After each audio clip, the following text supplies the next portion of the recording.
Hello friends, welcome to Matt kitchen. Matt কিচেনে আপনাদের সবাইকে স্বাগত।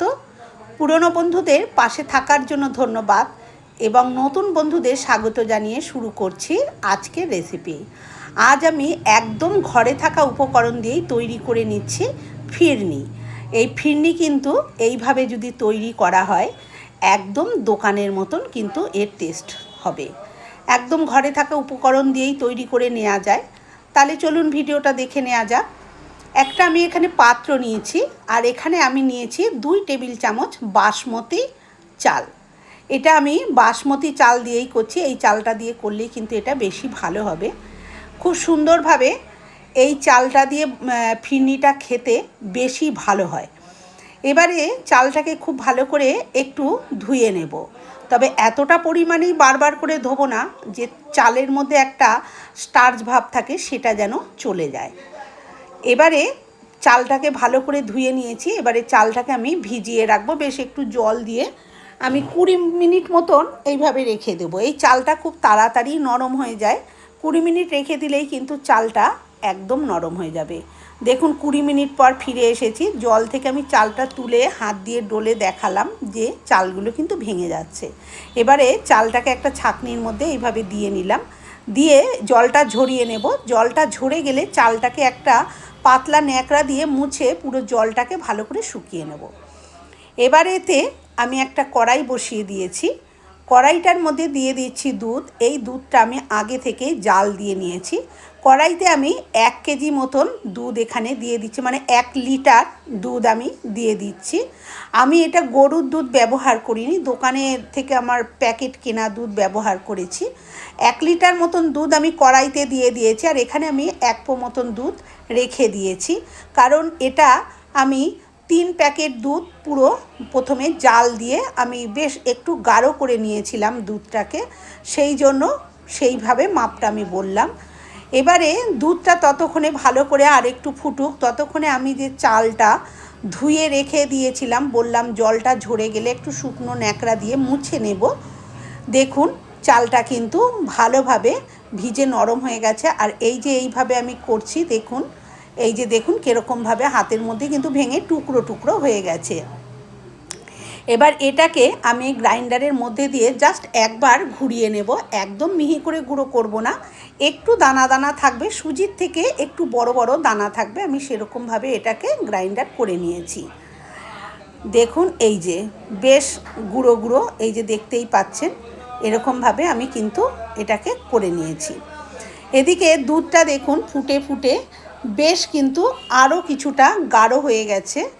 এইবার এতে এই যে গ্রাইন্ডারের মধ্যে যে চালটা গুঁড়ো করেছিলাম তার মধ্যে আমি যে বাড়তি দুধটা রেখে দিয়েছিলাম পাত্রে, সেখান থেকে কিছুটা দুধ এখানে দিয়ে দিলাম। দিয়ে খুব ভালো করে এইভাবে এটাকে নাড়িয়ে 3 মিনিট মতন আমি ভিজিয়ে 3 থেকে 5 মিনিট রেখে দিয়েছি। তারপরে এই যে ফুটন্ত দুধের মধ্যে কিন্তু এটাকে দিয়ে দিচ্ছি, পুরোটা দিয়ে দিলাম। দেখুন এবারেতে কিন্তু ক্রমাগত নাড়তে হবে, না হলে কিন্তু চালটা নিচের দিকে বসে যেতে পারে। সেই জন্য এটাকে ক্রমাগত নাড়তে হবে। এটাকে নাড়াচাড়া করে আরও একটু ফুটিয়ে নেব, ততক্ষণে দুধটাও আরও গাঢ় হয়ে যাবে আর চালটাও কিন্তু সেদ্ধ হয়ে যাবে খুব ভালোভাবে।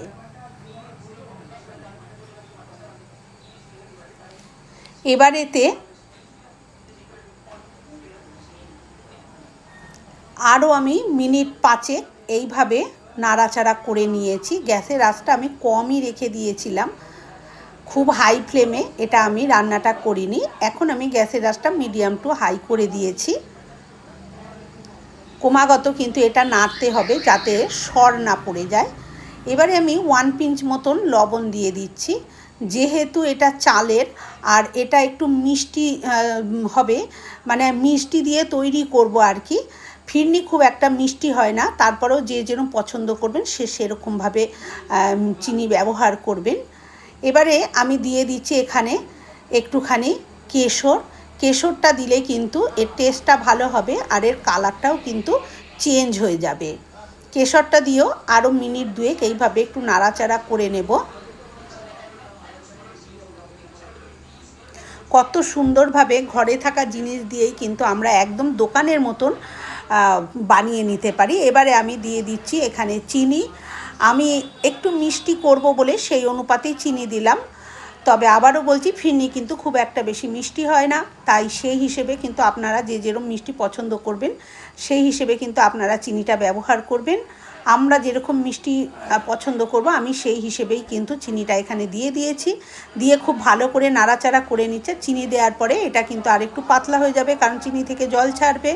তারপরে দিয়ে দিলাম এখানে আমি হাফ চামচ মতন এলাচ গুঁড়ো দিয়ে দিয়েছি। আমার এই এলাচটা হচ্ছে খোসা সমেতই গুঁড়ো করা, সেই জন্য এরকম দেখতে লাগলো। যাই হোক, আমি দিয়ে দিয়েছি এলাচ গুঁড়োটা। এলাচ গুঁড়োটা একটুখানি দিলে স্বাদটা বাড়বে। আর এই সময় একটু কেওড়া জলও দিয়ে দেবেন 1 চামচ মতন। আমিও দিয়ে দিয়েছি, কিন্তু ভিডিওটা স্কিপ হয়ে গেছে বলে আমি আর এটাকে দেখাতে পারিনি এখানে। আর এটা দেখুন কত সুন্দরভাবে কিন্তু চাল সেদ্ধ হয়ে গেছে, আর কালারটাও চেঞ্জ হয়ে গেছে। আর এটা কিন্তু যথেষ্ট পরিমাণে গাঢ়ও হয়ে গেছে, দেখতেই পাচ্ছেন। এবারে কিন্তু আমি গ্যাসটা অফ করে এটাকে রেখে দেব, কারণ এটা ঠান্ডা হলে কিন্তু আর একটু জমে যাবে। আর এখন যদি আরও জাল দিই তাহলে কিন্তু একদম থকথকে হয়ে যাবে। যাই হোক, গ্যাসটা অফ করে দিয়েছিলাম, ঠান্ডা করে আমি নিয়ে এসেছি।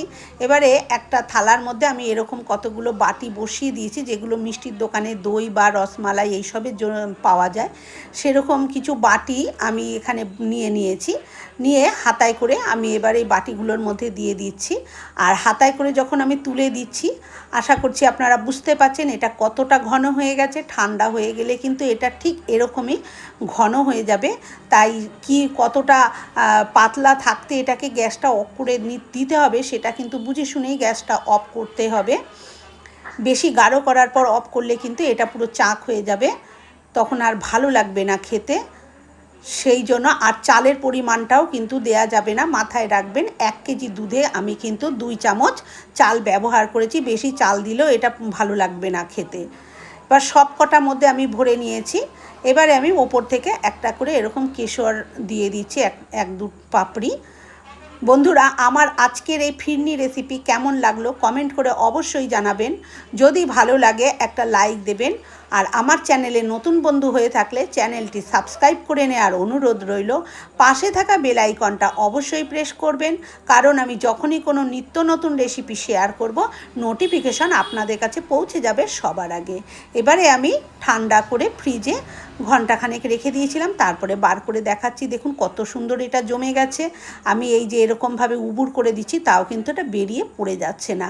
এবার আমি আপনাদের একটুখানি ভেঙে দেখাচ্ছি। ওপরটা দেখতে খুব সুন্দর মনে হচ্ছে যেন জমে রয়েছে, কিন্তু ভেতরটা খুব সুন্দর নরম। এই যে দেখুন, ওপরটা আঙুলে লাগছে না, ভালো জমে গেছে, কিন্তু ভেতরটা দেখুন কতটা রসালো, কতটা নরম রয়েছে।